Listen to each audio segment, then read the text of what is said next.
Hello everyone, how are you doing? This is MD Tech here with another quick tutorial.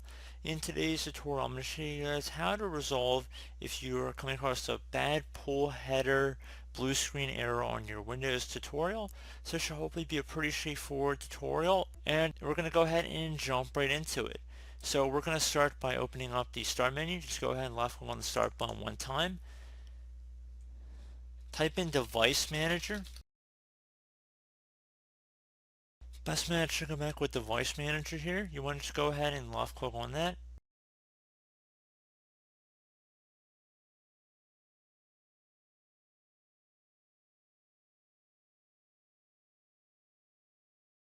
Now you want to expand the network adapter section, so you double click on it or left click on the little arrow next to it to expand the drop down. Now go underneath whatever your main adapter is listed here and right click on it, and then left click on update driver. Select browse my computer for driver software, and then select let me pick from a list of available drivers on my computer. Select the gigabit network connection on this list and then select next.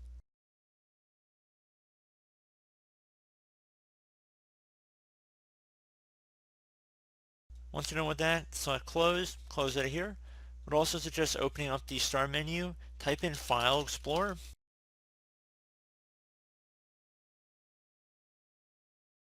Best match to go back with File Explorer, go ahead and left click on that.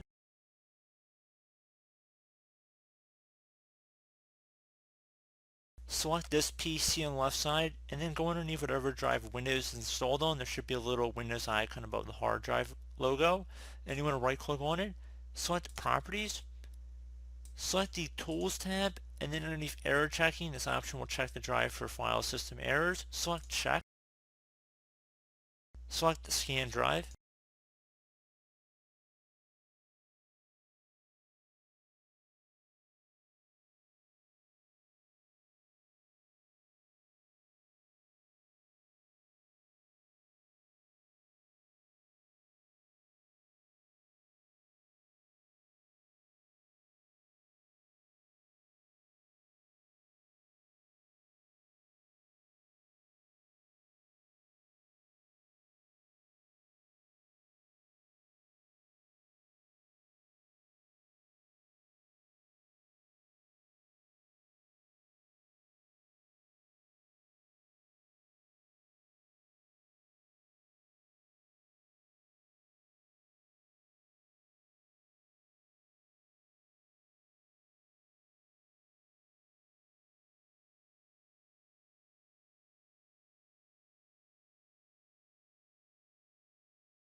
Should say your drive is successfully scanned. If there were any errors found, I would suggest resolving them, so you might have to restart your computer. Close out of here as well. Open up the start menu, type in CMD. Best match to come back with command prompt. You want to right click on that and then left click on run as administrator. If you receive a user account control prompt, select yes. And now into this elevated command line window, you want to type in SFC space /scan now. Scan now should all be one word attached to that / out front. Hit enter on your keyboard to begin the system scan.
Okay, so if you found any corrupt files, I would suggest closing out of here, restart your computer, and hopefully your issue should be resolved. You can also try system restore as well if you have any restore points saved in your computer. Just putting another idea out there to hopefully resolve your issue. So as always, thank you guys for watching this brief tutorial. I was able to help you out, and I do look forward to catching you all in the next tutorial. Goodbye.